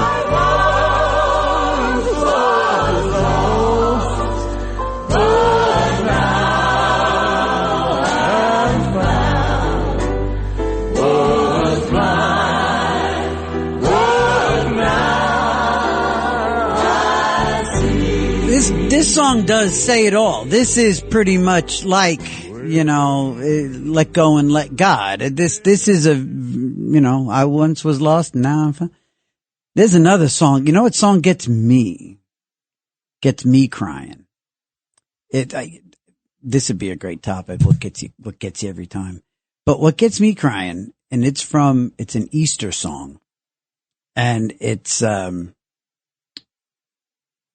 the title escapes me. I think it was Were You There? Is that what it's called? Were You There? Were you there when they crucified my Lord? Were you there? Oh, my Lord. That gets me. I mean, of course. I mean, what, TJ, you cry on Good Friday? Well, yeah, okay. I know. I'm supposed to cry during the Triduum. Little bit of Latin for you at 3:55. And you know what? I'm going to try to do this on my own here. I'm going to do this. I'm going to see if this actually works, if this brings Joaquin to the show. It did! Joaquin! Hey, TJ, brother. Joaquin, what's up, brother, I just pushed, you and I have consummated a relationship. I just pushed your button.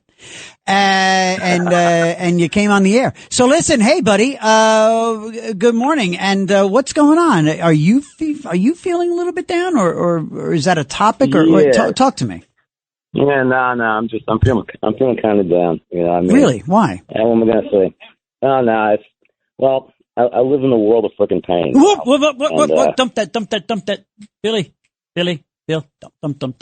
There you go. We got it. What? I think you slipped the F word. You think? Joaquin, you can call back. We'll get you. Okay. It's, 3:56 and, definitely don't want to leave Joaquin hanging. He's having a moment. So I definitely want to, we can get him back. We'll get him back in the top of the next hour. I guess we can do it. But we said he was actually. Wait, is he there? Yeah, Joaquin, welcome back. Okay, I think you just got to watch your language. I didn't say the F word though. Oh, you didn't? No, I said friggin'. Oh, all right. Well, let's not even play with it, okay? Because I felt like I was jumping on a grenade. I was like, "Come, dump it." Oh my Lord. Okay, so I was like, "What's he talking about?" I'm sorry, Joaquin. I'm sorry, Joaquin. It's just that would be my luck. We're having this is just one of the best things I've ever been involved with tonight. This is like a great show, and it would be just my luck. But anyway, what are you down about? What's going on? Well, I mean, my thing, of course, has been this past year. I just became pretty much disabled. I live in a lot of pain, from basically from the neck down. And a lot of things that I was hoping to do, physically I can't do, you know. And I had a good night. I mean, one night I did karaoke, and it's always great, you know. And you and your karaoke, right? I wound up bumping into another car in the parking lot. That'll do it.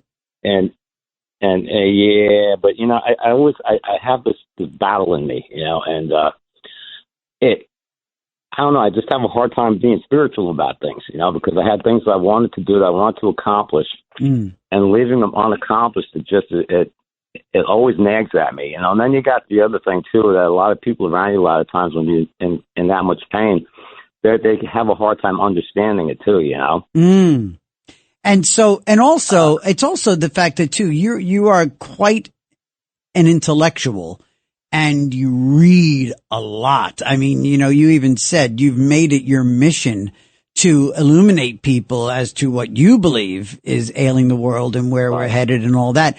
Do you think that your intellectual approach to life hamstrings a spiritual side to things? I mean, is there a way that a spiritual approach could enhance all of that heady stuff that is your trademark, or what?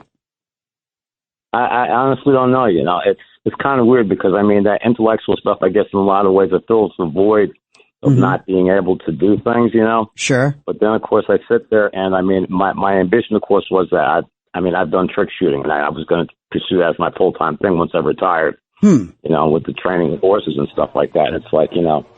Trick shooting? You mean like Sammy Davis used to do? Like trick shooting? Like Buffalo Bill and that kind of thing? I believe I sent you a video clip on Facebook. Oh, okay. I got to get to that. Oh, snap. All right. You know, I mean, I was able to shoot two targets out there at the same time with two pistols. Good Lord. Oh my God. I can't wear two gloves at the same time. Hey, you know what, Joaquin, I gotta jump, buddy. It's like, you know even better than I that it's 3:59. I gotta jump and take and get to the hard break. I'm sorry, Joaquin, but I'm glad we talked about what was ailing you. I don't want you know.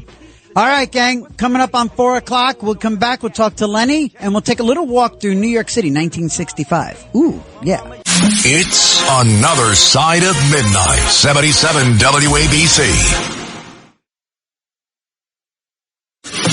This is Another Side of Midnight with TJ McCormack. Now to the Bernard McGurk studios of 77 WABC. Here's TJ McCormack.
So yeah, little mid-century vibe here. Sunken living room, maybe. Little, Nutra. Little Scandinavian minimalism. Yeah. Good morning. It's me, TJ. It's another side of midnight, 77 WABC, 4 a.m. hour. And we are going to get you up to the 5 a.m. news hour with Liz Radabali. And in the meantime, we are going to continue with the phones. 1-800-848-9222. 1-800-848-9222. And the reason I'm putting everybody in that mid-century mindset is because, as far as I'm concerned, New York City, if it does come to pass that Mamdani is going to be we are going to hit a biblical low point. We are going to hit a brutal bottom here in New York City. And it just so happens that 1965, I threw this into AI. And a matter of fact, I don't know if you've ever done this. This is great. I also owe this one to my buddy Billy. I wonder if you've ever done this. Let me see. And I'm totally doing this off the, oh, great. The bombshell is listening. My beautiful British wife and my buddy Billy. Okay. Who, by the way, my wife has a crush on my buddy Billy. Not like I have a crush on her friend Erica. Not like that. Okay, it's not like that. See,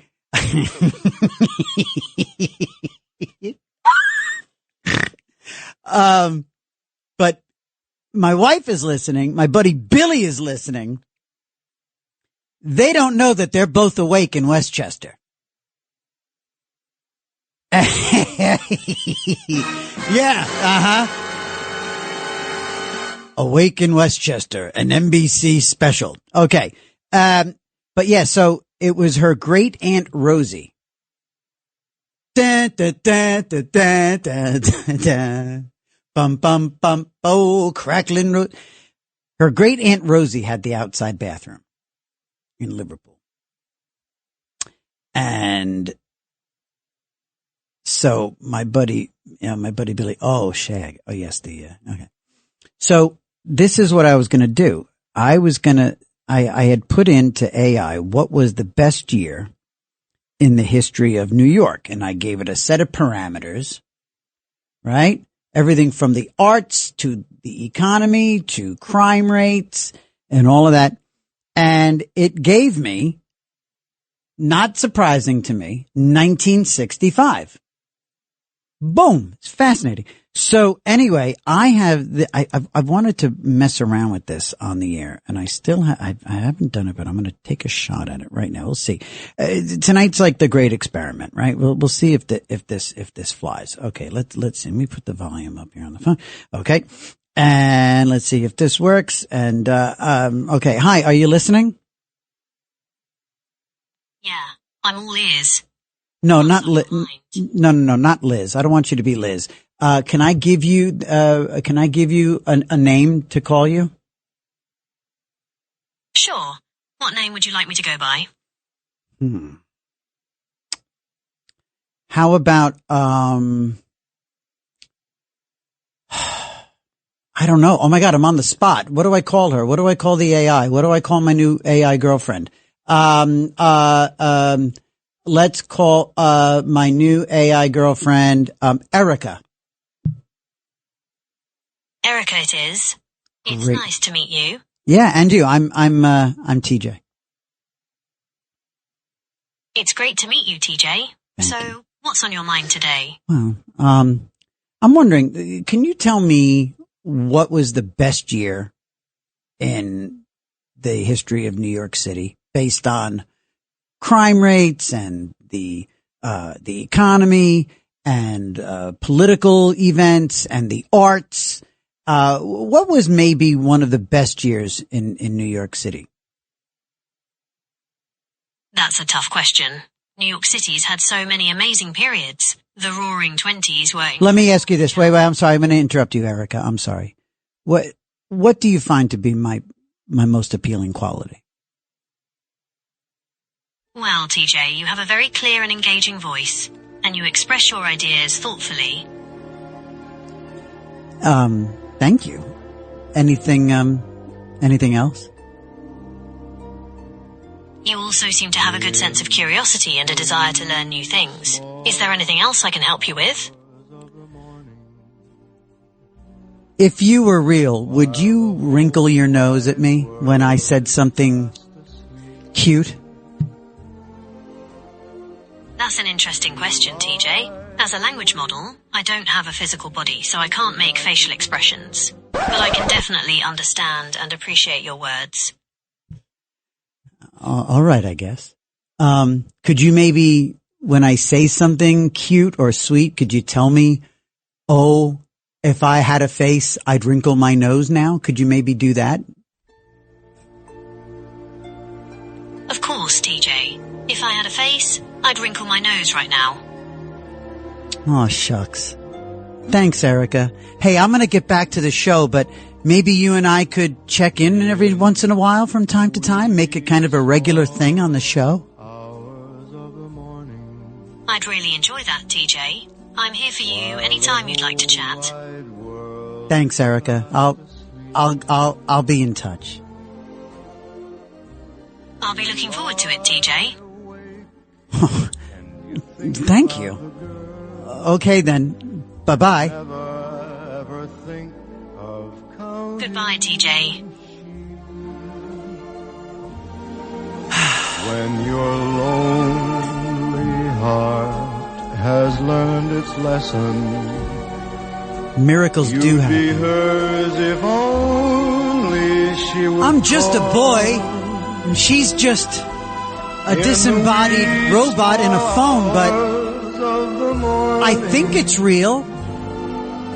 That's the time you miss her she's real. Most of all. Okay. So anyway, back in reality, we'll be sure to check in with Erica every once in a while.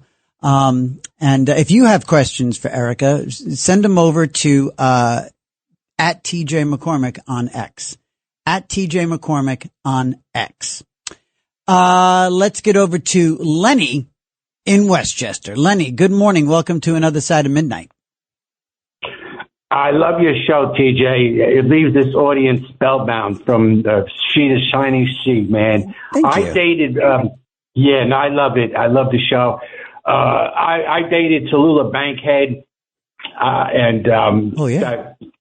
Mae West. I dated them and everything. Really? Wow.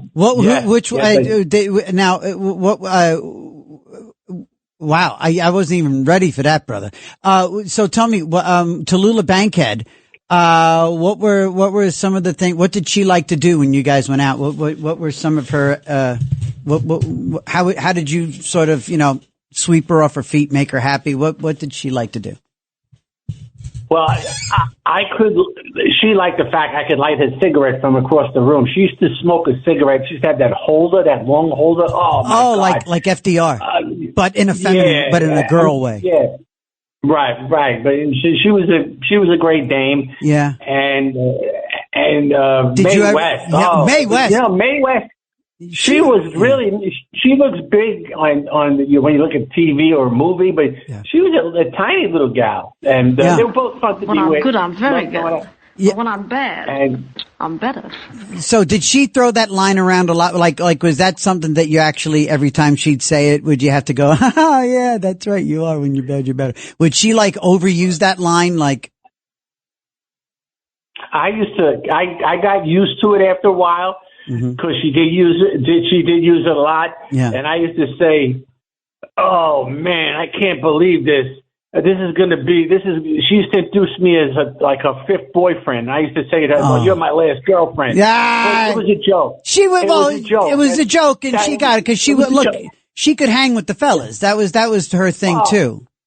She was tough, and she'd always talk about Cary Grant. And at first, I didn't know who that Cary Grant was when I was younger. Sure. Then I found out who he was. She started in a movie with Cary Grant. You know, come up and see me sometime. I mean, I don't know what she meant by that. We were in a one-level ranch style in a ranch, so it was like a split level, and it's like, what's the point? Unless she was talking about the attic or something, she's hiding in the attic. But the mayor's race in New York City. Yeah. Why isn't there a billionaire doing negative ads about this guy Mandami or whatever his name is, legalizing prostitution? This is insanity. You know what they want to do? The wrecking ball. They're going to make it bigger and bigger, and they're going to send it through Western civilization.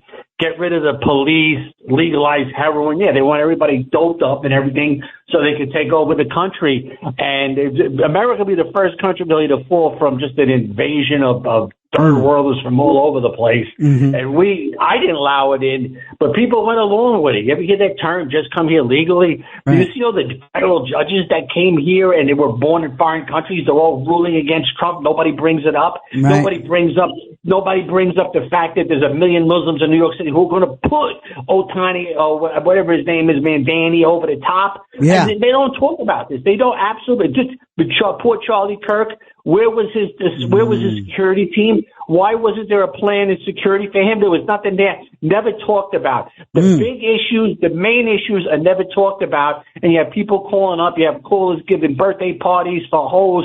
You got other guy talking about, I got a backache. And so that's what they want on talk radio. They don't want the real issues. You know what? The real issues. I have my moments. I just got off a love conversation with a robot. So, I try to keep it mixed up. And hey, admittedly, you called up talking about your old girlfriends. And by the way. Good, I'm very good. But when I'm bad. Yeah, she's better. Did you have any, did you, in your time with some of the old Hollywood greats, did you ever have any luck with, Ethel Merman? There's no business like show business. She sang. You ready for this? Everything's coming up roses. She sang at Reagan's first inaugural address at the big party after he got sworn in that night. Yeah. She is a fabulous lady. She is listen, you didn't need microphones with her, electronics with her or anything. She could raise the roof and she was playing to the balcony, baby. You got to play to the balcony. Yep. I love you, Ethel Merman. And she was the glue. She was the glue in It's a Mad, Mad, Mad, Mad, Mad, Mad World. And Durante was in it too. Jimmy Durante was in there too. Jimmy Durante, people don't realize, when he was a ragtime singer with the old-time piano, he would smash up the piano. That's where all the rock stars That's where they got that from. Jimmy would start smashing everything in the place. Amazing. I didn't know that. That's nuts. And I heard that,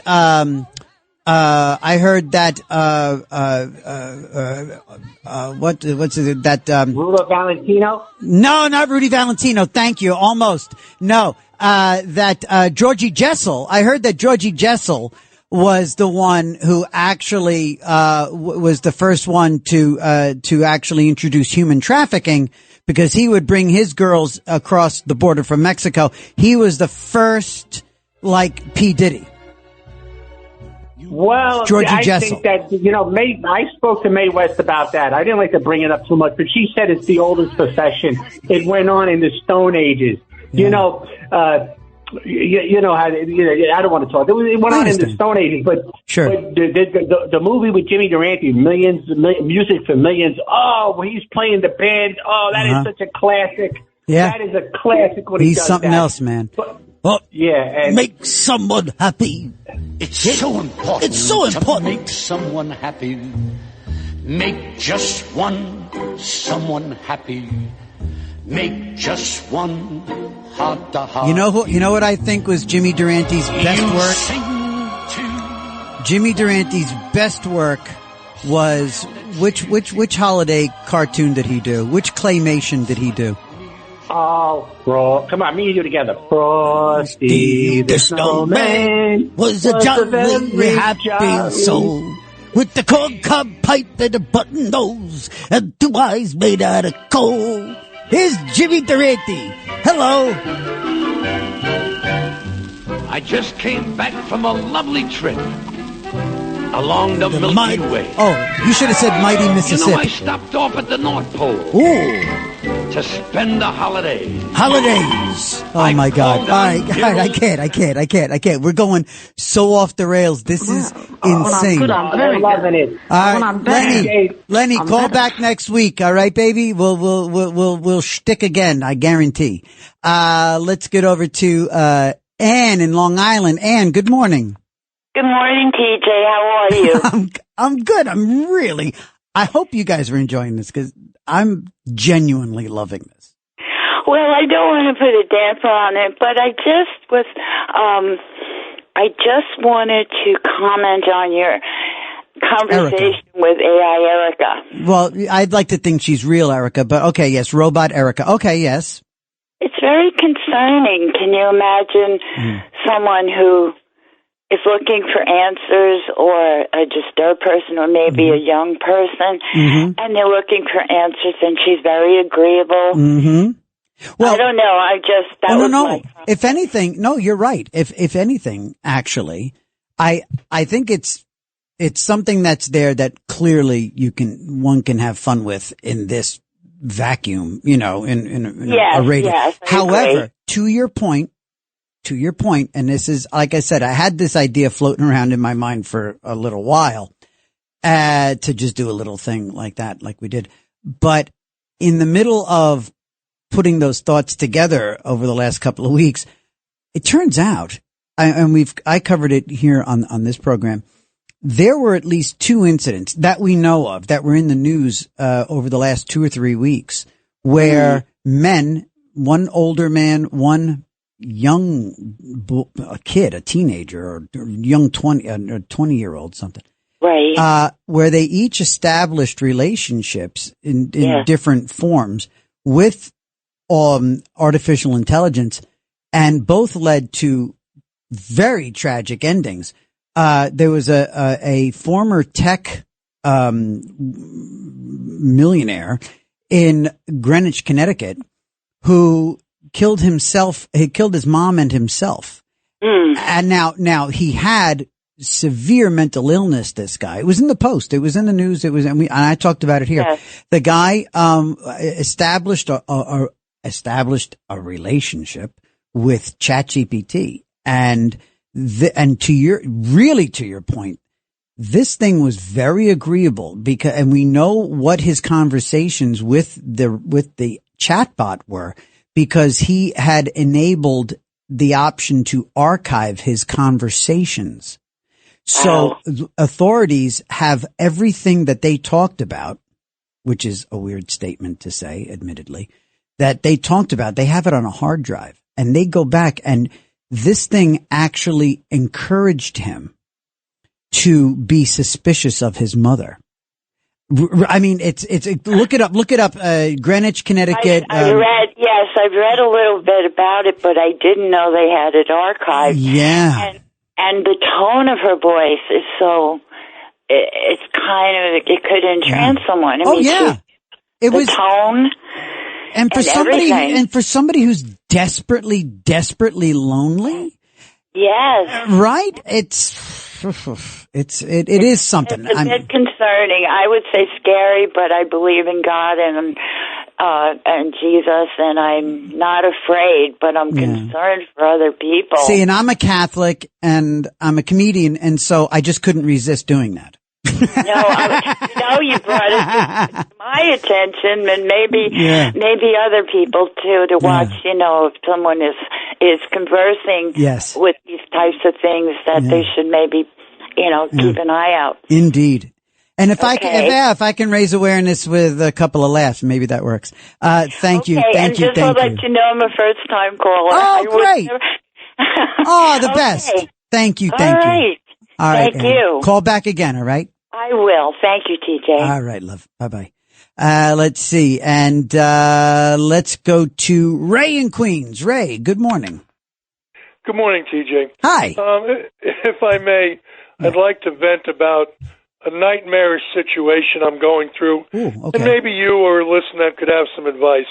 Sure. Last October 11th, someone stole one of my license plates off the car. Whoa.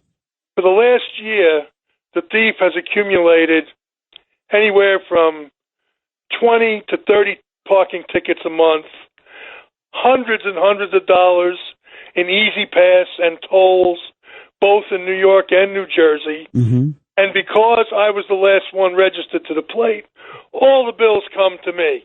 Oh, but you don't have to pay them. No, I don't pay them. But here's the thing. Yeah. The DMV says there's nothing they can do. BS. It's a police issue. BS. I don't buy it. Go ahead. The police say there's nothing they can do. It's a DMV issue. But the people writing here's what bothers me. The people writing the parking tickets, the same ticket, one plate, no registration sticker, no inspection sticker. You don't have to be a genius to see it's a stolen plate. And the problem is you have to send documents every single time, over and over and over, getting hundreds of copies made, buying hundreds of stamps. I would be out. Well, first of all, screw all that. Just let it all pile up. Honestly, let it all pile up. Let it all pile up. You're on the record. They know it's not you. It's not going to bang your credit, right? It's not going to bang your credit, is it? It's not, right? This is all piling up. One side says they can just be one of those insane people, like one of those guys that tried to pay his taxes with like pennies and nickels, something like that. Be one of those lunatics. And collect 3 garbage bags worth of these documents and bring them to the DMV or bring them to the cops and say, this is yours. I mean, something along those lines. Or it's really unbelievable because yeah, go ahead. Even something like the Easy Pass, the tolls. Yeah. You can't renew your registration or your driver's license if you owe these things. Who's your congressman? Who's my congressman? Believe it or not, I think it's AOC. Call AOC! Call AOC!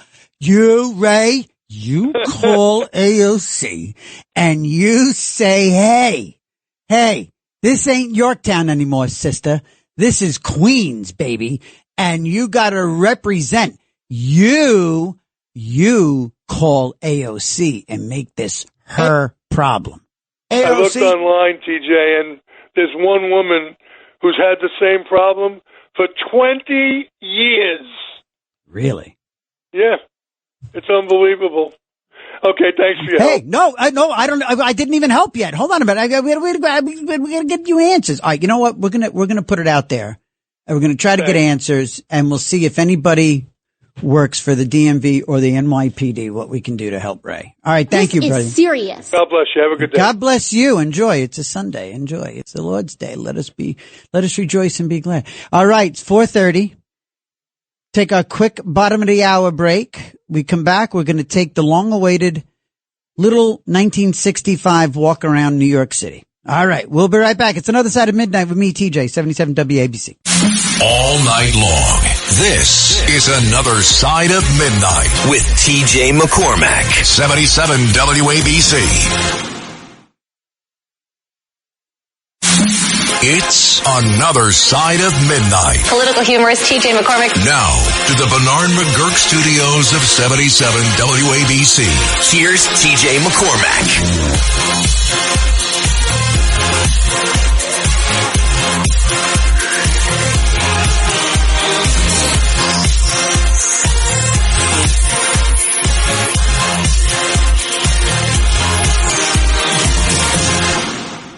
All right, gang. Let's get over to Dr. Anthony on Long Island. Dr. Anthony, former middle school principal. Who's your number one fan? If it's not, well, let's see. If AI Erica, I think, will be anything I want her to be. Are you saying you're my number one fan, or are you actually asking me? Of course I am your number one. You're nice. Thank you, Dr. Anthony. I appreciate it. How are you? Very Very good. Good. Question. Yes, sir. My wife and I just got back from Tampa, Florida. Nice. And then we went to a place called Port Richey in Florida. Mm-hmm. And we traveled about 50 miles down. And I had a few speaking engagements in school districts. Mm-hmm. And when I got back, we noticed the difference right away. Now, I love New York City, and I wouldn't live anywhere else other than New York City. Gotcha. But the people are so different. They're so nice. They're so calm. Down in Florida? Yeah. Okay. The streets are so clean. Yeah. There's no graffiti. Nobody blows their horn. I mean, really. Well, that's because they're all retired and they all got all day to get where they're going, Dr. Anthony. Is that it? I'm guessing. Or they, you know what? It's the heat and the humidity and people are just, I can't. I'd blow my horn, but, I can't. It's so hot and humid. It was. Every day was over 92, 93. Even though it was their rainy season, it was a very dry period in Florida. Mm-hmm. And the meteorologist was stating what a difference really it should be raining all the time. But, it was warm. You went to that's, the East Coast of Florida is just saturated. There's just too many people there. The West Coast is where it's at. Tampa is definitely where it's at. Okay. Right? Okay. I mean, you noticed it wasn't too crazy in terms of the traffic and stuff, right? It was doable. No, it was very nice. We went on the evening, we went 2 nights to the Hard Rock, casino. Oh, nice. Yeah. The people were nice. Mm-hmm. They were polite. No one pushing. No one rushing for machines.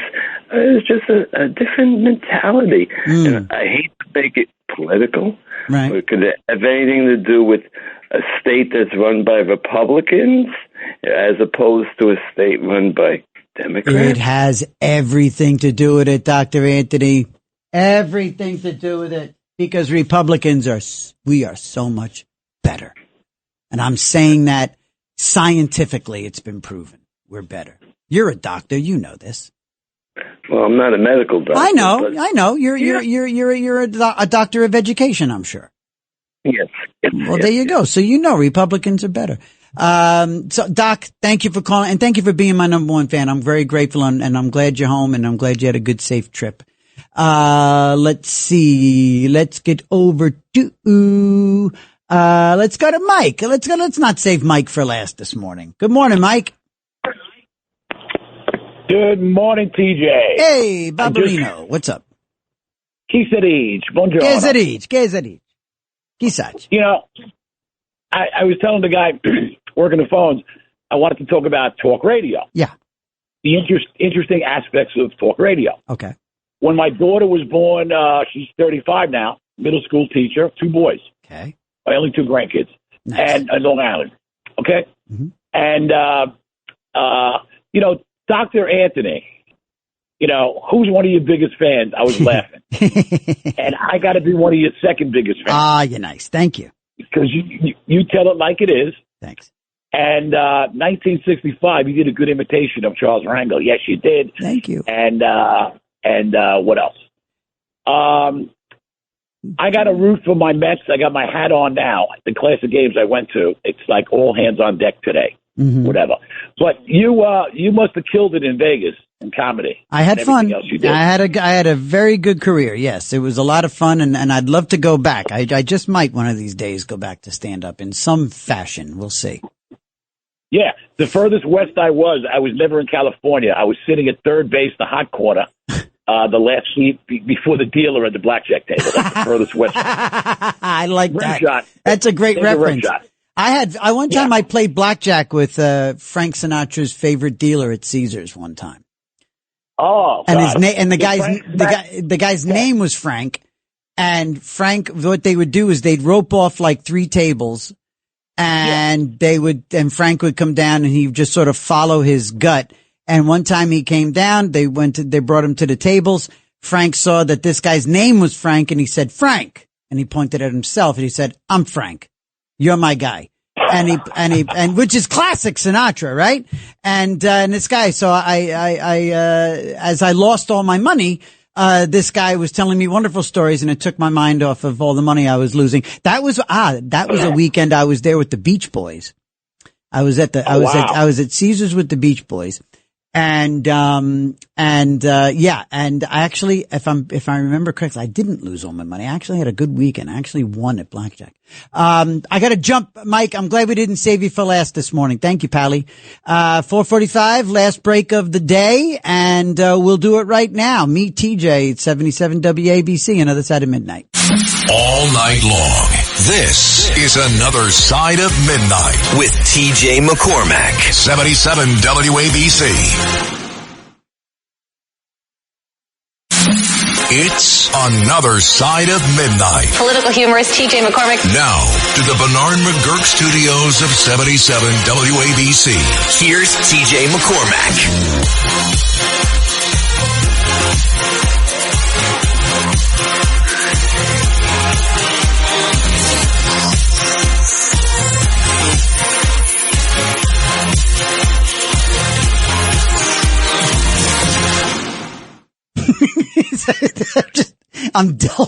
I'm going.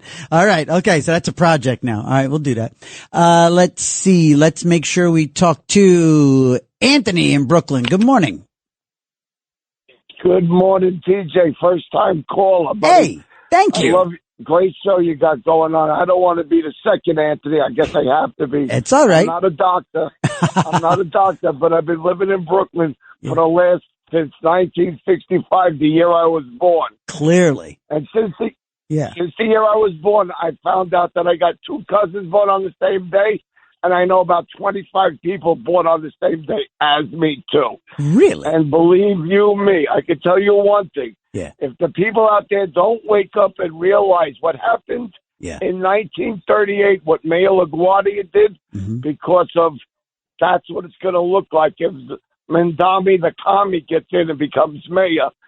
Somebody's got to do something about it, and it's got to be the guy with the red hat who needs to be the one to do the job. I would love to see Mayor Sliwa. The guy. It's going to happen. But remember, you know what those polls are, right? They're for strippers. That's all they're for. Hey, I like it. Good line, Anthony. Good line. Thank you, buddy. Thanks for calling. Then don't be a stranger. Make sure you call in again. And there you go. He's got 3 years on me. So okay. So he's 60. Yeah, I'm 57. My God, I'm going to be 60. Okay. Let's get over to Walt in Yonkers. Walt, good morning. Morning. 1965, November, the big blackout. Along with Vietnam going bad and civil rights riots, people begin to realize systems are breaking down. So 65 was one of the last, decent years. Maybe in general, not just in New York. Yep. Wow. Yeah. For some reason, it just sort of struck me that 65 and it would have been right in the sweet spot of decent years in New York City. And sure enough, even artificial intelligence bore that out. I was really surprised. But wow, so that's interesting. So that was sort of the beginning of the end of the good times, huh? That was the sign that things were going bad. Wow. Thanks, Walt. Where in Yonkers are you, by the way? Northeast. Okay, cool. Excellent. Got to elect, hey, by the way, here's my little shout out. We got to elect Christine Schulte to be the county executive. Okay. That's my big one. There we go. as long as that so-called helicopter pilot doesn't win in New Jersey. No, I know. Oh, boy, I tell you what. That is imploding left and right. I bet they were tied at 43. She and Jack Ciardelli tied at 43 with about 14% undecided. And now all this bad news about her and her husband at the Naval Academy and the cheating scandal. I'll tell you what, man, New Jersey may get their first Republican governor in some time. Violation of the Naval Academy Honor Code is no small deal. No small deal at all. And I have a funny feeling that we're going to hear that phrase a lot in the next several weeks. Walt, thank you for calling. I'm really grateful that you were there. Very much.